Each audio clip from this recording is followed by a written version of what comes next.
Imagine possessing a miraculous gift that can pull people back from the very brink of death. Now imagine that every single time you use this incredible power, a piece of your own soul is violently ripped away. What would you do if your mere touch could heal the deepest wounds, but the world only wanted to exploit you for it? This is a story about the devastating price of miracles. It is a tale of a girl who lost absolutely everything, a father drowning in an ocean of despair, and a paralyzed boy trapped in a cage of his own mind. Prepare yourself for a cinematic journey through the darkest corners of human greed and the brightest peaks of unconditional sacrifice. This story will challenge everything you believe about fate. Elara was born in the shadows of the Appalachian Mountains, in a dying West Virginia coal town called Blackwood Creek. She was a child of profound isolation, abandoned by a father she never knew, and raised by a mother who surrendered to the numb embrace of addiction. From the very beginning, Elara was utterly different. She could see the hidden, pulsing energy of the forest, the vibrant auras of living creatures, and the dark, suffocating stains of disease. After a violent tragedy shattered her woodland sanctuary, she was thrust into the cold, unforgiving machinery of the American foster care system. Exploited by greedy adults, betrayed by desperate strangers, and eventually imprisoned for a crime she did not commit, Elara's spirit was repeatedly crushed. Yet, her bioelectric healing ability only grew stronger. Now, fresh out of a Florida penitentiary, she carries a final, desperate promise made to a dying inmate. She must find a paralyzed boy named Julian in the rainy suburbs of Seattle. This is the stage for her ultimate test. Blackwood Creek was a town that time deliberately forgot. It sat nestled in a dark valley of the Appalachian Mountains, suffocating under a permanent blanket of coal dust and despair. The air always tasted of rust, wet earth, and broken promises. Progress had bypassed this forgotten corner of West Virginia entirely. While the rest of the country was moving into a shiny new era of digital technology and blinding neon lights, Blackwood Creek was still struggling to keep its ancient streetlights from flickering out. Elara was born on a suffocatingly hot July night, precisely at the moment when the town's decrepit power grid failed for the final time.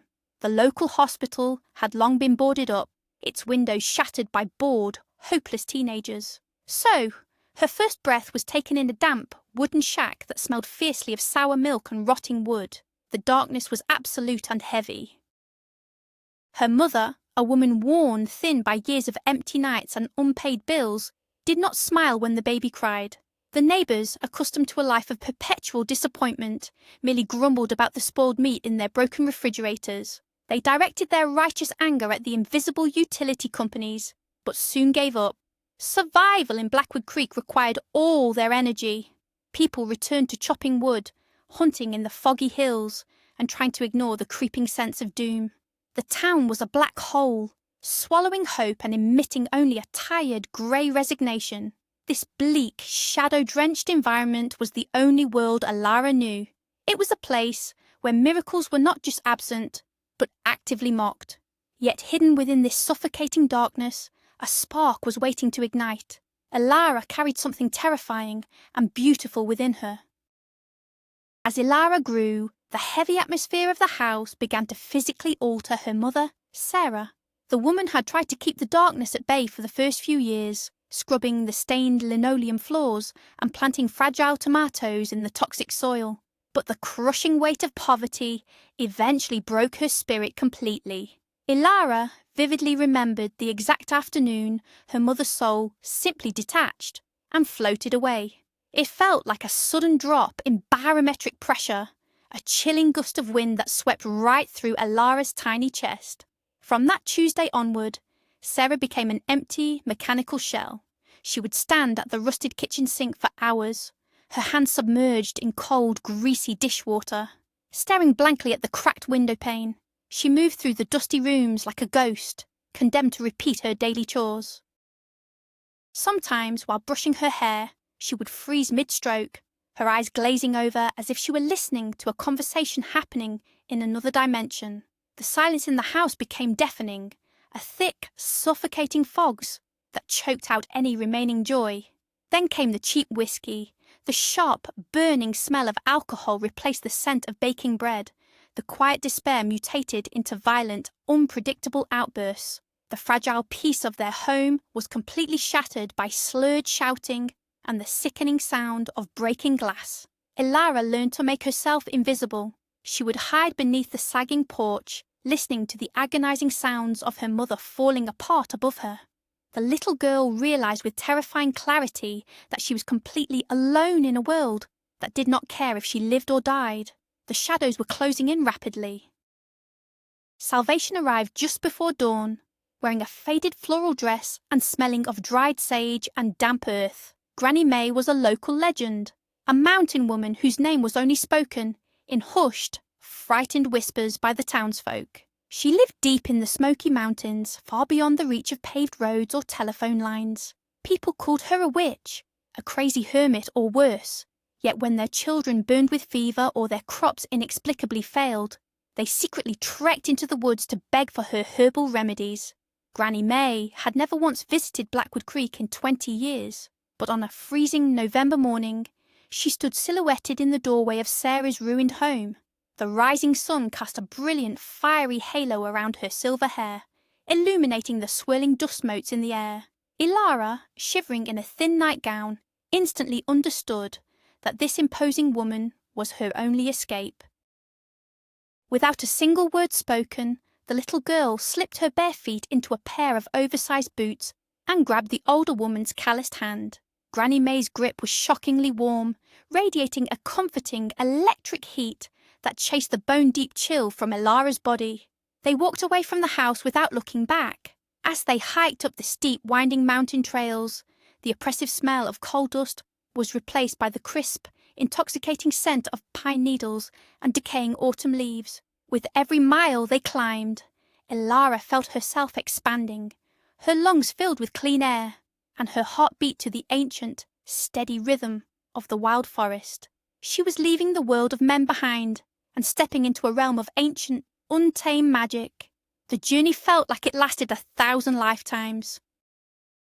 Granny May's cabin was a sanctuary suspended in time. It was built from massive, hand-hewn oak logs and tucked beneath the sprawling branches of a giant weeping willow.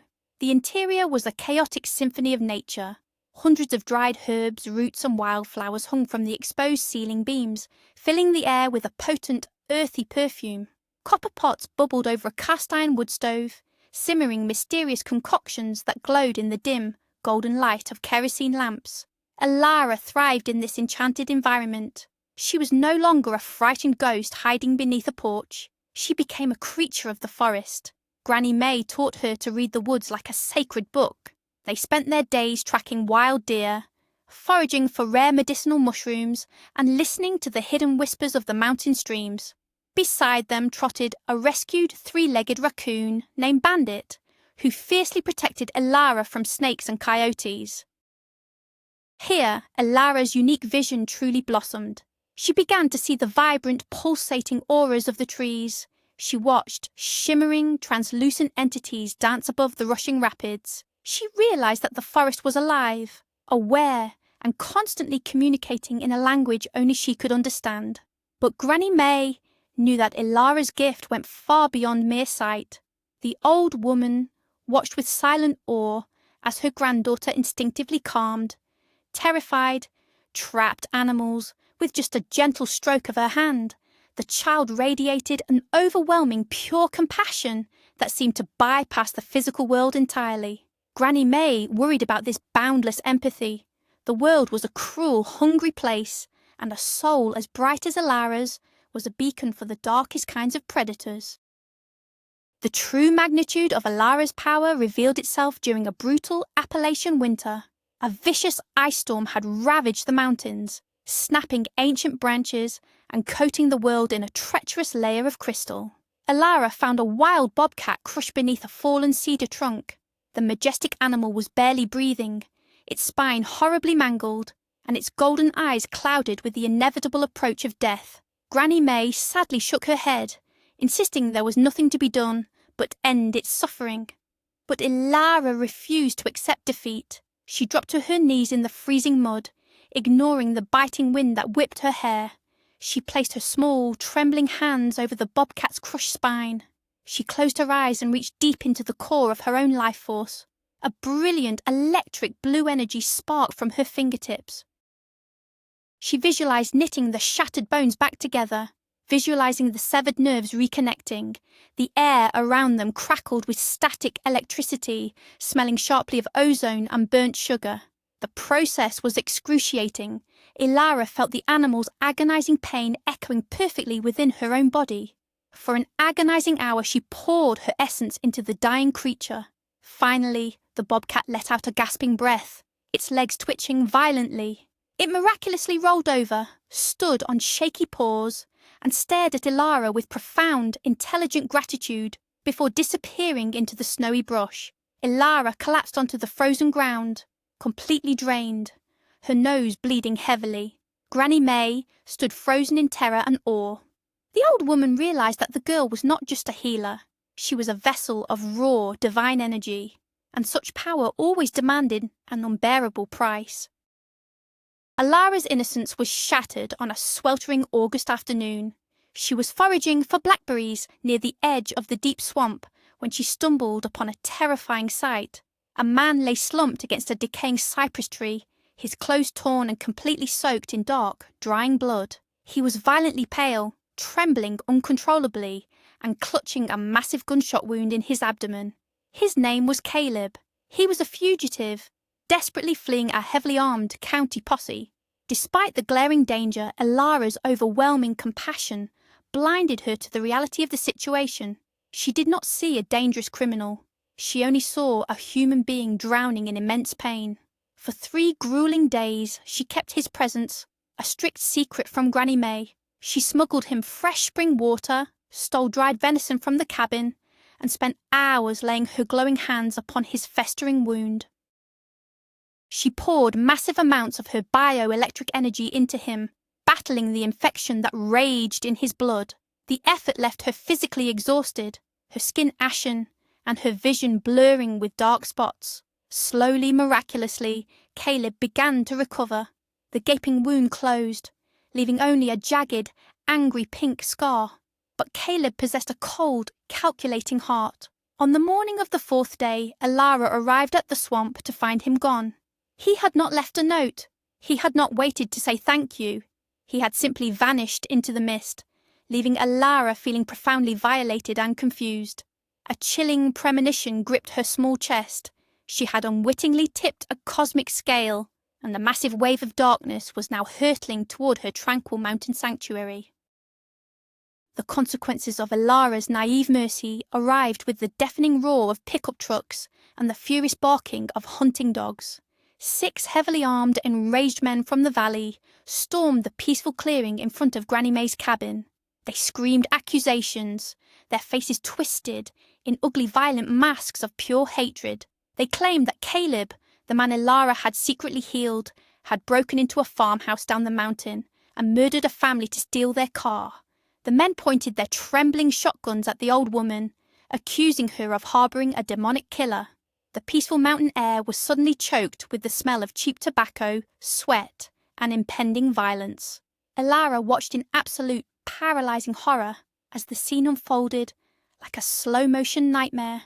Bandit, the 3-legged raccoon, bravely hissed and charged at the intruders to protect the girl.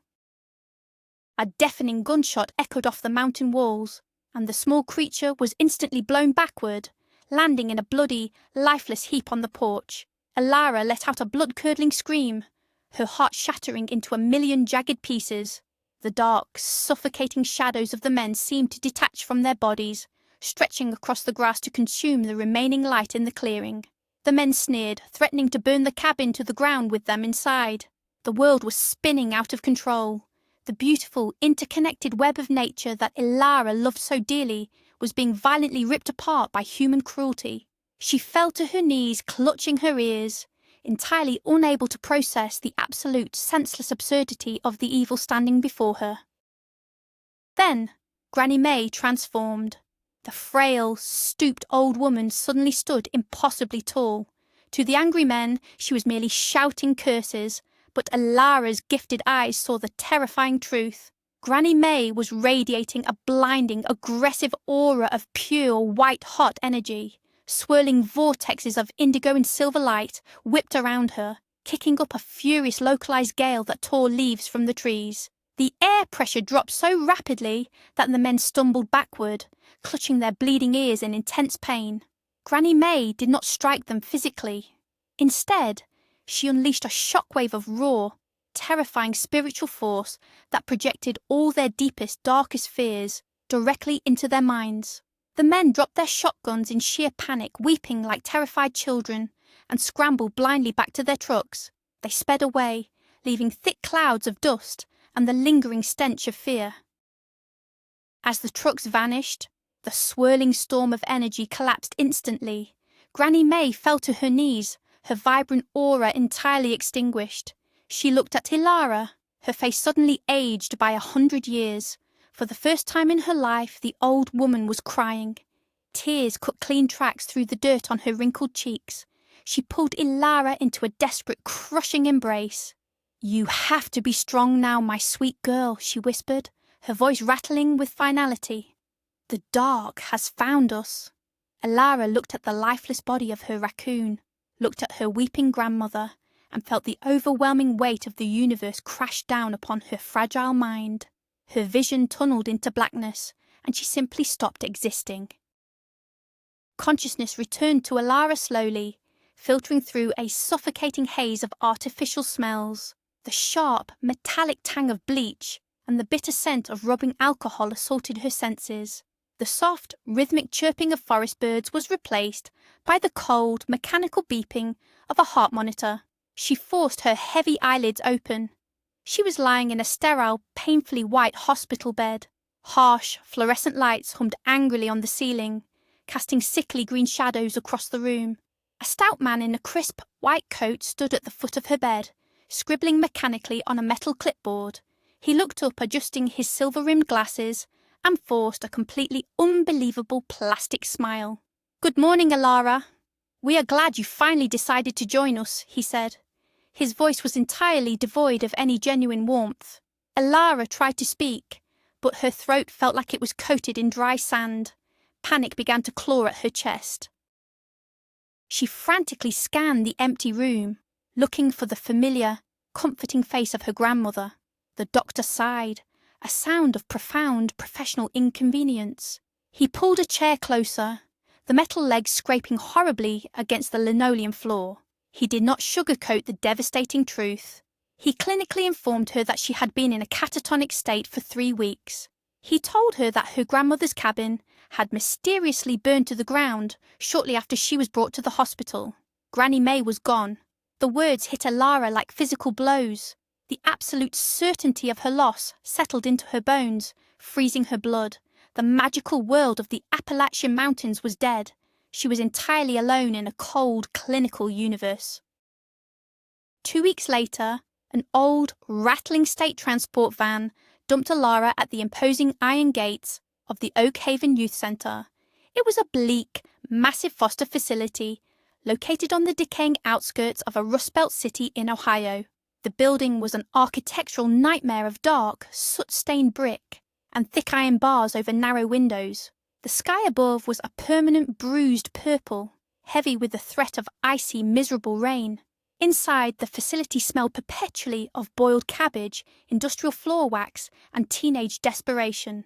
The central hallway was a gauntlet of slamming metal lockers and echoing, aggressive shouts. Elara was assigned to room 314, a cramped, freezing cell she had to share with 3 other girls. The undisputed leader of the room was Chloe, a heavily pierced, aggressive 15-year-old with a chip on her shoulder the size of a mountain. The other 2 girls, Mia and Lexi, were terrified followers who did exactly what Chloe commanded to avoid her wrath. Elara, still profoundly traumatized and functionally mute, was an immediate, irresistible target. She did not know how to navigate this concrete jungle. She had no understanding of pop culture, no fashionable clothes, and she still wrote her letters in the shaky, antiquated cursive Granny May had taught her.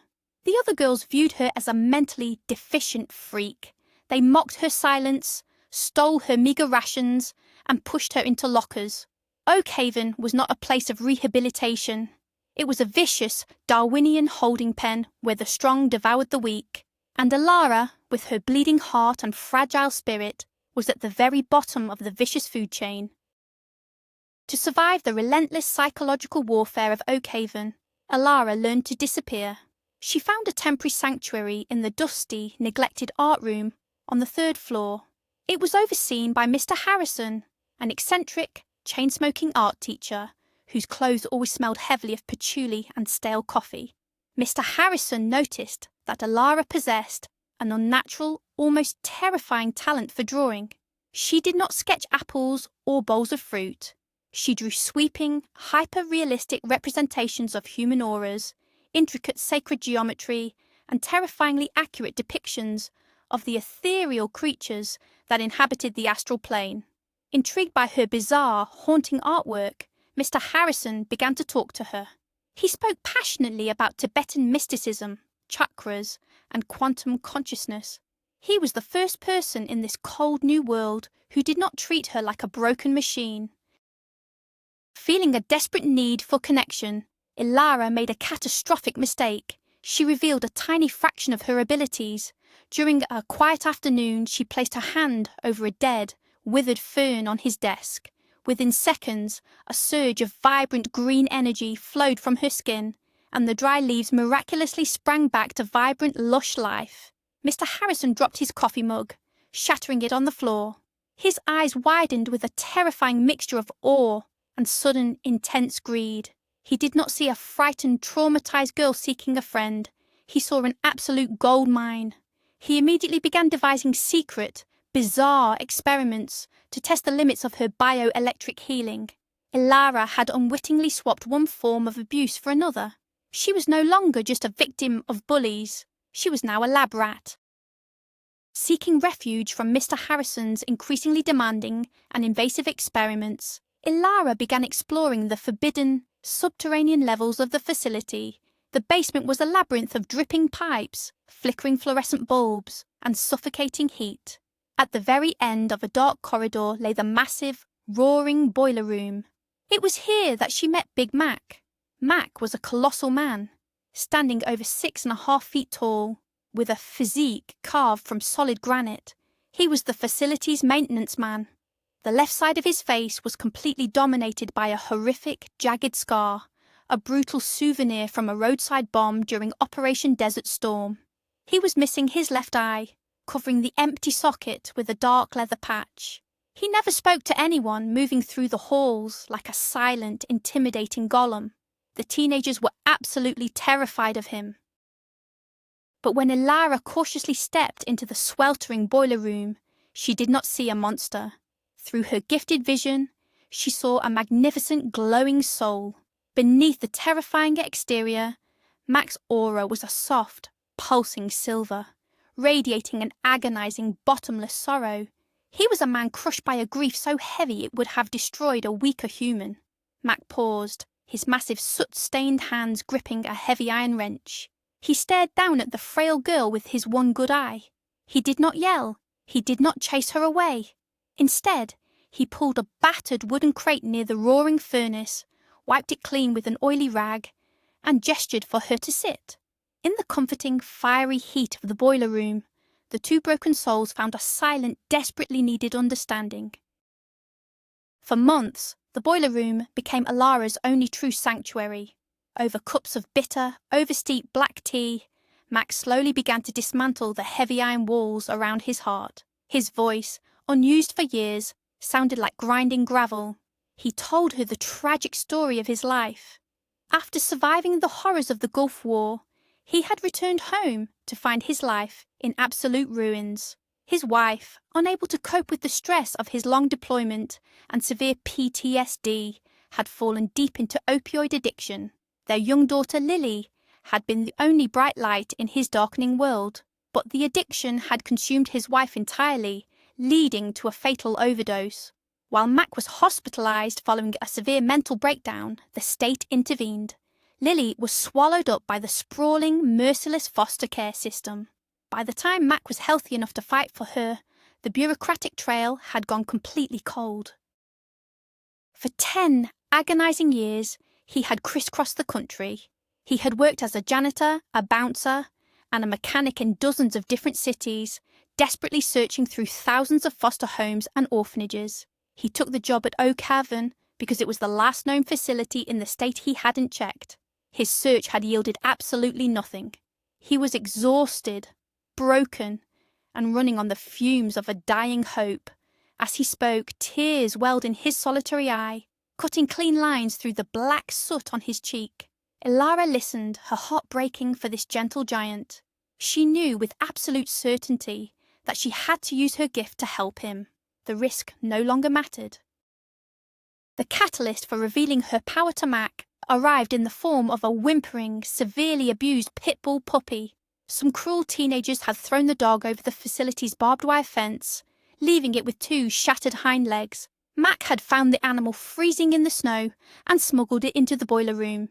He named the dog Buster. Mac built a small padded bed behind the furnace, carefully cleaning the puppy's wounds, but he knew the dog would never walk again. One evening, while Mac was out repairing a broken pipe on the 2nd floor, Elara approached Buster. The puppy whined, its eyes wide with pain and fear. Elara closed her eyes, took a deep, centering breath, and placed her hands over the dog's shattered hips. She summoned the familiar crackling blue energy. The intense heat radiated from her palms, flowing deep into the dog's broken bones. It was agonizingly difficult. Her energy reserves were already dangerously low from the bleak environment, but she pushed through the pain, sweating profusely. She did not hear the heavy metal door swing open. Mac stood frozen in the doorway, his single eye wide with absolute shock. He watched the ethereal blue light pulse from the girl's hands. He watched as Buster suddenly stopped whining, stretched his hind legs and clumsily stood up. The puppy bounded over to Mac, violently wagging its tail. Elara collapsed onto the concrete floor, gasping for air. Mac rushed forward, scooping the frail girl into his massive arms. He didn't ask questions. He simply held her, understanding immediately the incredible, terrifying burden she carried. A silent, unbreakable pact was forged in the sweltering heat. Unfortunately, Elara's secret was not safe upstairs. Mr. Harrison had been meticulously watching her. He had secretly recorded her healing a dying sparrow outside his classroom window. Obsessed with fame and desperate to escape his miserable teaching career, Harrison bypassed the orphanage administration entirely. He contacted a sleazy, high-profile television producer in New York City. The producer, smelling a massive ratings bonanza, arranged an exclusive, highly publicized live broadcast. Harrison manipulated the orphanage director with promises of massive financial donations. Before Elara fully understood what was happening, she was shoved into a black SUV and driven to the airport. The journey to New York was a sensory nightmare. The deafening roar of the jet engines, the claustrophobic cabin, and the frantic, buzzing energy of the city completely overwhelmed her delicate nervous system. Being moving at such unnatural speeds severed her connection to the Earth's natural energy grid. She felt her astral self lagging hundreds of miles behind her physical body. By the time she was dragged into the freezing brightly lit television studio, she was practically a walking corpse. Her skin was translucent, her hands shook violently, and her ears rang with a deafening, high-pitched frequency. The studio audience, a sea of blank, greedy faces, clapped on cue. Blinding spotlights hit her face like physical blows. The slick, smiling host grabbed her shoulder, his aura radiating dark, oily opportunism. He signaled to the stagehands. They rolled out a glass table. On top of it lay a golden retriever dying of aggressive bone cancer. The host shoved a microphone into Elara's face, demanding a miracle on live national television.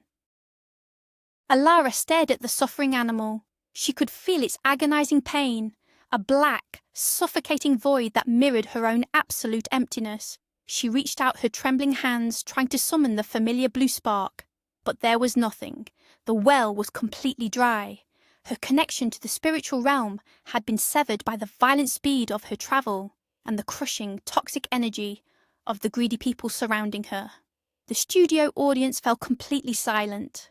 The seconds stretched into an unbearable eternity. The television host's fake smile began to falter, replaced by a look of rising panic and anger. Mr. Harrison, sweating profusely off camera, frantically gestured for her to do something. Elara closed her eyes and pushed with all her remaining willpower. But instead of healing energy, a wave of intense, violent nausea washed over her. The room spun wildly out of control. The blinding lights melted into streaks of white fire. Her physical body finally gave out. She collapsed violently onto the glass table, vomiting bile, and completely blacked out. The live feed was abruptly cut to a commercial break. The studio erupted into absolute chaos. The producer screamed obscenities at Mr. Harrison, threatening massive lawsuits. Elara was dragged off the stage like a broken, useless prop. The highly anticipated miracle had become a spectacular, humiliating disaster. She was deemed a total fraud, a sick, twisted joke played on the American public. In the back of a speeding taxi heading toward the airport, Elara drifted in and out of consciousness. She realized that she had failed the innocent dog, and the weight of that failure crushed her soul. The return to Oak Haven Youth Centre was a descent into pure hell. Stripped of her brief, false celebrity status, Elara became an absolute pariah. The orphanage administration, furious over the humiliating national scandal and the lost financial donations, treated her with cold, aggressive contempt. Mr. Harrison was fired in disgrace, and he made sure to blame Elara for ruining his life before he left. The other teenagers, always eager for a scapegoat, intensified their vicious bullying. They called her a freak, a witch, and a scam artist. They threw rotten food at her in the cafeteria and vandalized her locker. Elara retreated entirely into herself. A dark, insidious depression settled over her like a suffocating blanket. She stopped eating. She stopped sleeping. The damp, mouldy walls of room 314 seemed to close in on her, threatening to crush her completely. Even her spiritual vision began to fail. The shimmering, vibrant eras she used to see around people faded into dull, muddy greys and oppressive blacks. The friendly, ethereal spirits of the facility fled, replaced by dark, feeding shadows that clung to the corners of the ceiling. The only place she found any solace was the sweltering boiler room. Mac did not ask about the disaster in New York. He simply offered her hot tea, silent companionship, and the comforting presence of Buster, the dog she had healed. But Mac's own situation was rapidly deteriorating. The city had slashed Oak Haven's budget drastically. Rumours circulated that the facility was going to be shut down permanently, and the teenagers would be scattered across the state to even worse institutions. One torrential October evening, as freezing rain lashed fiercely against the barred basement windows, Mac made a heavy decision. He packed his few meagre belongings into a faded canvas duffel bag. The facility was shutting down his position. He told Elara that he was leaving at dawn. He planned to head south, chasing a thin, desperate rumour about a woman who matched his daughter's description in a small coastal town. The news struck Elara like a physical blow to the chest. Mac and Buster were her only tethers to sanity. If they left, she would be completely consumed by the darkness of Oak Haven. She stood in front of the massive iron furnace, her small fists clenched tightly at her sides. Tears streamed down her pale, hollow cheeks. "You can't leave me here, Mac," she pleaded, her voice cracking with raw, unfiltered desperation. "I will die in this place. I know I will." Mac looked down at her, his scarred face twisting with profound conflict. Taking a minor across state lines was a serious federal crime. It was kidnapping. But looking into her terrified, haunted eyes, he saw a reflection of his own lost daughter. He knew the foster system would chew Elara up and spit her out in pieces. He slowly lowered his duffel bag to the concrete floor. The silence in the boiler room was broken only by the roaring fire and the howling wind outside. Buster trotted over, licking Elara's trembling hand. Mac let out a long, heavy sigh. "Be ready by 3 in the morning," he grumbled, his voice thick with emotion. Pack light. We got a long road ahead of us. Elara threw her arms around his massive waist, sobbing into his grease-stained shirt. They were going to run. The escape was flawless. By the time the bitter sun rose over the rusting Ohio skyline, they were already 300 miles south, riding in the damp, rattling bed of an 18-wheeler hauling lumber. The journey was grueling but incredibly liberating. They hitchhiked along endless grey interstates, slept under starry skies in dense, forgotten woods, and shared cheap cans of beans heated over small campfires. With every mile they travelled away from Oak Haven, the heavy, suffocating darkness lifted from Elara's soul. The constant rhythmic motion of walking along the highway helped her astral body realign with her physical form. Her vibrant spiritual vision slowly returned. She could once again see the glowing, pulsing life force of the ancient oak trees and the shimmering energy of the winding rivers. Mac proved to be a fiercely protective guardian. He worked odd jobs, chopping wood, repairing broken engines, baling hay, to earn enough cash to keep them fed. Buster, fully healed and impossibly energetic, ran happily alongside them. For the first time in years, Elara felt something resembling genuine happiness. They were a bizarre, broken family of runaways, but they belonged to each other. They drifted slowly through Kentucky and Tennessee, avoiding large cities and sticking to the forgotten back roads. Elara used her gift sparingly, healing a farmer's sick calf or easing the arthritis of an old woman who offered them shelter, but she was careful to stay hidden. The trauma of the New York television disaster had taught her a brutal lesson about the terrifying greed of the modern world. They were chasing the sun, heading relentlessly toward the warm embrace of the Deep South. They finally settled in a suffocatingly humid town in the Florida Panhandle, right on the edge of the murky, alligator-infested bayous. The air here was incredibly thick, smelling strongly of salt, decaying vegetation, and frying grease. Mac managed to secure a job as a handyman at a decaying, neon-lit establishment called the Flamingo Motel. It was a miserable, run-down place, composed of peeling pink stucco, a stagnant green swimming pool, and a constantly flickering, buzzing neon sign. In exchange for his grueling labour, they were given a tiny, mould-infested room at the very back of the property. The motel was owned by Brenda, a chain-smoking, leather-skinned woman in her late 50s. Brenda was a spectacular piece of work. She viewed the world exclusively through the lens of extreme paranoia and financial extraction. She possessed a sharp, cruel tongue and treated Mac with aggressive disdain, constantly threatening to call the police on the creepy, scarred drifter and his weird runaway kid. Elara tried to remain entirely invisible, spending her scorching days sitting by the murky swamp, watching the blue herons hunt. But the oppressive heat and the toxic, stagnant energy of the motel began to wear her down. The guests at the Flamingo were desperate, broken people, addicts, criminals hiding from the law, and weary travellers down on their luck. The air vibrated with their collective misery, a dark, heavy frequency that constantly assaulted Elara's sensitive psychic boundaries. She realised that running away from Ohio had only brought them to a different kind of purgatory. The swamp was hungry, and it was waiting patiently to swallow them whole. The fragile peace at the Flamingo Motel shattered when Brenda's elderly bedridden mother, Clara, suffered a massive, debilitating stroke. Clara lived in a stuffy, medicine-scented room behind the motel's front desk.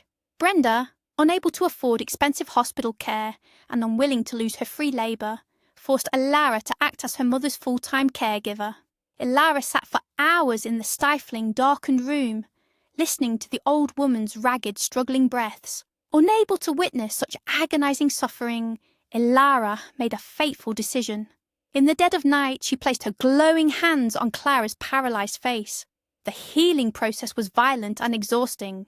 Elara absorbed the devastating neurological damage into her own nervous system, fighting through blinding migraines and terrifying heart palpitations. By morning, Clara was miraculously sitting up in bed, demanding a cup of hot black coffee. Her speech was perfect, the paralysis completely gone. Brenda walked into the room, dropped her lit cigarette onto the linoleum, and stared in absolute paralysing shock. She immediately interrogated Elara. Under the intense, terrifying pressure, Elara confessed the truth about her abilities. Brenda's greedy eyes lit up with a terrifying, predatory fire. She didn't see a miracle. She saw a limitless, tax-free ATM. Brenda immediately locked down the motel. She confiscated Mac's meager savings and threatened to hand Elara over to the FBI for kidnapping if they tried to run. The trap snapped shut with a deafening, terrifying finality. Brenda began quietly spreading the word through the local criminal underworld. The Flamingo Motel was about to become the most exclusive, expensive underground clinic in the entire state of Florida. The exploitation was incredibly systematic and utterly brutal. Brenda organised clandestine late-night appointments for desperate people willing to pay exorbitant amounts of cash in brown paper bags, local gang members with untreated gunshot wounds, wealthy politicians hiding terminal diseases from the press, and desperate parents with dying children. They all came to the peeling pink motel. Elara was forced to heal them all. The toll on her physical and spiritual body was utterly catastrophic. Every time she channeled the healing energy, she felt a permanent piece of her soul wither and die. She lost 20 pounds.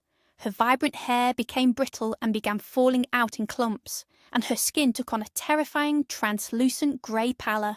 The vibrant, glowing auras she used to see were replaced by a constant, blinding white static that gave her agonizing daily migraines. Mac was absolutely furious. He physically threatened Brenda, throwing a heavy wrench through the motel office window, but Brenda simply sneered and dialed the local sheriff, a corrupt man who was already on her lucrative payroll. Mac was brutally beaten by deputies and thrown in a local holding cell for a week, leaving Elara completely defenseless. When Mac finally returned, limping heavily and bruised, he found Elara lying catatonic on the filthy motel floor. She was bleeding from her nose and ears, her life force nearly extinguished. Mac knew they had to escape immediately, violently if necessary. But Brenda had anticipated this. She had hired 2 armed thugs to guard Elara's door around the clock. The situation had devolved into a deadly, inescapable hostage crisis. The air in the motel was thick with impending doom. The devastating climax arrived on a suffocating, windless September night. A violent thunderstorm, typical of the late Florida hurricane season, raged outside. Lightning violently illuminated the swamp, casting monstrous, shifting shadows across the peeling walls of the Flamingo. A disgruntled, heavily intoxicated client, a drug dealer whose brother Elara had been too weak to fully heal, returned to the motel demanding his money back. When Brenda arrogantly laughed in his face, the man pulled a heavy revolver and shot Brenda dead in the lobby. In a blind panic, he kicked over a massive kerosene space heater. The highly flammable, rotting wood of the old motel ignited instantly. Within minutes, the entire front building was a roaring inferno. Elara, locked in her back room, woke to the terrifying smell of thick, toxic black smoke and the roaring sound of devouring flames. The armed guards had abandoned their posts and fled into the swamp. Mac, sleeping in the maintenance shed, saw the towering flames. He smashed through the burning debris, ignoring the searing heat that blistered his skin. He kicked down Elara's reinforced door just as the ceiling began to collapse. He grabbed the frail, semi-conscious girl and threw her forcefully through the shattered window, out onto the wet grass. Buster leaped out right behind her. But as Mac tried to follow, a massive, burning support beam crashed down violently, pinning him to the floor. Elara screamed his name, desperately trying to crawl back toward the raging fire. Mac looked at her through the roaring flames, his scarred face twisted in agony, but his one good eye shone with profound, unconditional love. He smiled, mouthed the word run, and was completely swallowed by the collapsing roof. The aftermath of the fire was a chaotic blur of wailing sirens, flashing red lights, and aggressive interrogations. Elara was found wandering aimlessly down the flooded highway, completely covered in dark soot and Mac's blood, tightly clutching the whimpering dog, because Brenda was found shot to death and the drug dealer had vanished into the swamp. The corrupt local authorities needed a convenient scapegoat. They pinned the arson, the illegal medical practice, and the manslaughter charges directly on the traumatized, 18-year-old girl. Without any legal representation, financial resources, or family, Elara was utterly defenseless against the brutal machinery of the justice system. The trial was a horrific, speedy farce. The judge slammed his heavy wooden gavel, sentencing her to 5 years in a maximum security women's penitentiary in Central Florida. The heavy iron doors slammed shut with a sickening, final thud. The prison was a bleak, terrifying concrete fortress surrounded by double rows of razor wire and armed guard towers. Stripped of her clothes, her dignity, and her beloved dog Buster, who was taken by a sympathetic guard, Elara descended into absolute silent despair. She was placed in a crowded, noisy cell block, where violence was a daily, terrifying occurrence. She completely shut down her healing gift. She refused to look at the auras of the other inmates. She wanted the unique, terrible power inside her to wither and die, blaming it entirely for the horrific deaths of Granny May and Mac. She embraced the cold, numbing routine of prison life, finding a strange, dark comfort in the absolute predictability of her concrete cage. She was dead inside, merely waiting for her physical body to catch up. 3 grueling years into her sentence, Elara was assigned to janitorial duty in the prison's bleak, sterile infirmary. It was here, amidst the heavy smell of bleach and sickness, that she met Roxanne. Roxanne was a woman completely ravaged by late-stage, untreatable tuberculosis. She was a mere skeleton wrapped in a faded grey prison jumpsuit, constantly coughing up dark blood into paper cups. But beneath the terrifying physical decay, Elara's dormant spiritual vision flickered back to life. She saw that Roxanne's aura was an incredibly complex, swirling vortex of deep, suffocating guilt and desperate, agonizing longing. Despite her vow never to use her gift again, Elara found herself inexplicably drawn to the dying woman. She began spending her short breaks sitting silently beside Roxanne's metal cot. Slowly, haltingly, Roxanne began to confess the dark, twisted story of her life. She had once been a glamorous, incredibly wealthy socialite in Seattle. Her husband, Richard Sterling, was a brilliant, self-made maritime engineer who built massive, multi-million-dollar luxury yachts. They had lived in a breathtaking, sprawling mansion overlooking the freezing grey waters of Puget Sound. They had a beautiful, sensitive son named Julian. But Roxanne's insatiable greed and crippling addiction to prescription painkillers had utterly destroyed their perfect life.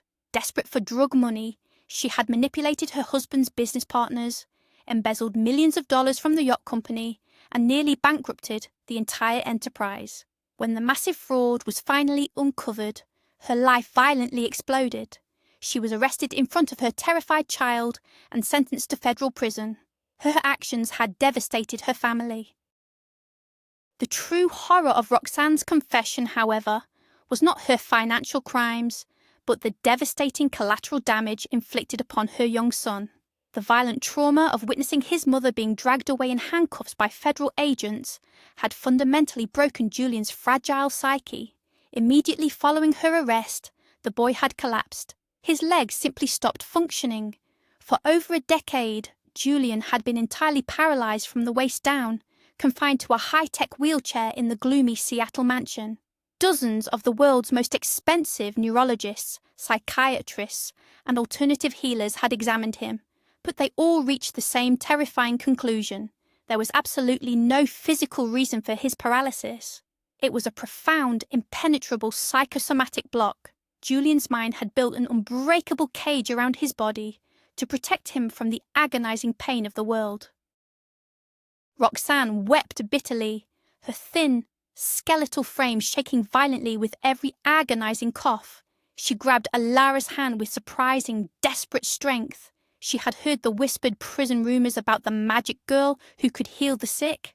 "I know I am going straight to hell," Roxanne gasped, her pale lips stained with fresh blood, "and I entirely deserve it. But my boy, my Julian is innocent. Please, Elara, when you get out of this concrete hell, find my husband, find Richard, heal my son." Roxanne shoved a crumpled, blood-stained envelope containing the Seattle address into Elara's trembling hands. The sheer intensity of the dying woman's plea pierced through Elara's emotional armor. She looked into Roxanne's fading, terrified eyes and solemnly nodded. 3 days later, Roxanne died violently in her sleep, leaving Elara with a monumental, terrifying burden. 2 years later, the massive, rusted iron gates of the penitentiary finally swung open with a loud mechanical groan. Elara stepped out into the blinding Florida sunlight, clutching a small plastic bag containing her few meager possessions. She was 23 years old, but her eyes held the exhaustion of a woman who had lived 100 tragic lifetimes. To her absolute, overwhelming shock, a battered pickup truck was idling by the chain-link fence. The sympathetic prison guard who had taken Buster stepped out. The dog, now older and sporting a muzzle completely grey with age, let out a deafening, joyful bark. Buster launched himself at Elara, nearly knocking her to the hot asphalt, licking the tears that streamed aggressively down her face. It was the first time Elara had cried in 5 years. Armed with her renewed connection to her only friend, and the blood-stained envelope burning a hole in her pocket, she knew exactly what she had to do. Using the small amount of gate money the state provided, she bought 2 bus tickets. The journey from the sweltering heat of Florida to the freezing, perpetual rain of Seattle took 5 grueling, bone-rattling days. As the bus climbed into the majestic, towering evergreen forests of the Pacific Northwest, Elara felt a profound, terrifying shift in the atmosphere. The spiritual energy here was ancient, heavy, and incredibly dense. She was no longer running away from her terrifying destiny. She was finally walking directly into the center of the storm. She was going to face the darkness head-on. She stroked Buster's grey head, mentally preparing herself for the ultimate, devastating test of her fading abilities. The Sterling estate was an intimidating, sprawling modern fortress of dark glass and cold steel, perched dangerously on a jagged cliff, overlooking the turbulent, freezing waters of Puget Sound. The relentless Seattle rain battered the massive windows, making the house look like it was constantly weeping. Elara stood at the heavy iron security gates, completely soaked to the bone, with Buster shivering at her side. She pressed the glowing intercom button. When a gruff security guard finally appeared, Elara handed him Roxanne's crumpled, blood-stained letter. 10 agonizing minutes later, she was escorted into a massive, echoing study. Richard Sterling stood by the roaring fireplace. He was a tall, imposing man, heavily weathered by years of profound stress and devastating heartbreak. The lines on his face were carved as deep as canyons. He held the letter in his trembling hands, his eyes darting aggressively between the stained paper and the bedraggled, dripping girl standing on his expensive Persian rug. Richard was incredibly skeptical. He had spent millions of dollars on frauds, faith healers, and charlatans over the past decade. He was furious that his dead, disgraced ex-wife had sent yet another scam artist to his doorstep. "Why should I believe a single word of this insane garbage?" he demanded, his voice echoing loudly in the cavernous room. Elara did not flinch. She locked eyes with him, projecting all the tragic, devastating weight of her past. "Because I don't want your money," she said softly, her voice carrying an unnatural, resonant power that made the hair on Richard's arm stand up. "I only want to fulfill a dying woman's final promise. Just let me see him." Driven by a desperate, illogical shred of exhausted hope, Richard finally nodded. Julian's bedroom was a state-of-the-art, terrifyingly sterile medical prison. It smelled of expensive disinfectants and stale, uncirculated air. The 22-year-old boy lay completely motionless on a massive, high-tech bed, staring blankly at the dark, stormy sky outside the window. His legs, hidden beneath a heavy woolen blanket, were shockingly thin and completely atrophied. His face was hauntingly beautiful, but his eyes were completely dead, devoid of any spark of life. As Elara stepped into the room, a sudden, powerful jolt of bioelectric energy violently struck her chest. The darkness suffocating Julian was not just psychological. It was a massive, sentient entity of pure, concentrated trauma that had been feeding on him for over a decade. It felt exactly like the dark, terrifying energy that had consumed the men who attacked Granny Mae's cabin. Julian slowly turned his head. As his dead eyes locked onto Elara's, a flicker of profound, shocking recognition sparked deep within his pupils. The atmosphere in the room instantly dropped by 20 degrees. The thick, suffocating wall of trauma surrounding him violently pushed back against Elara, trying to physically throw her out of the room. But she held her ground, gripping the cold metal bed rail.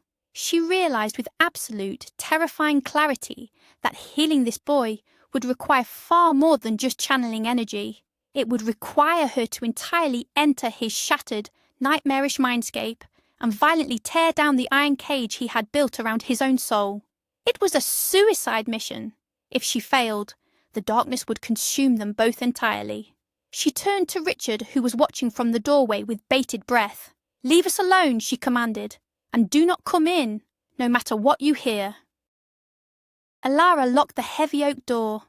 She stripped off her wet jacket, took a deep, shuddering breath, and climbed directly onto the sterile bed, wrapping her arms tightly around Julian's frail, trembling body. She closed her eyes and completely unleashed the floodgates of her suppressed power.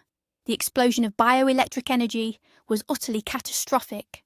The entire room was instantly bathed in a blinding, terrifyingly intense blue and silver light. The electronic medical monitors attached to Julian violently short-circuited, exploding in showers of bright sparks. Elara's consciousness was violently ripped from her physical body and hurled into the dark, terrifying abyss of Julian's mind. She found him trapped in a suffocating rusty iron cage, surrounded by monstrous screaming echoes of his mother's arrest. The trauma fought her aggressively, manifesting as sharp, tearing claws that ripped at her astral form. But Elara fought back with the combined strength of Granny May, Mac, and every soul she had ever loved. She poured every single ounce of her life force into shattering the iron bars. The battle raged for what felt like centuries. Finally, with a blinding cosmic flash of pure, unconditional love, the cage shattered into a million pieces of harmless dust.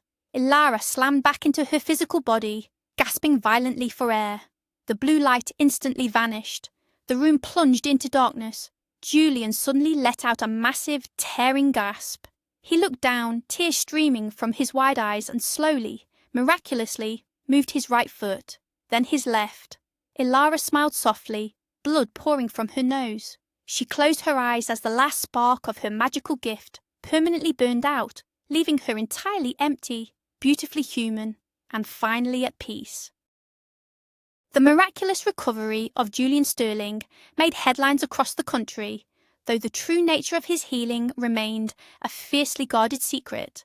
Elara had given up her extraordinary gift, trading her supernatural abilities for the quiet, beautiful simplicity of a normal life. She was no longer a vessel for cosmic energy, but she had finally found a family. Richard, forever indebted, took her in as his own daughter, and together with Julian and an aging Buster, they built a life defined by love rather than tragedy.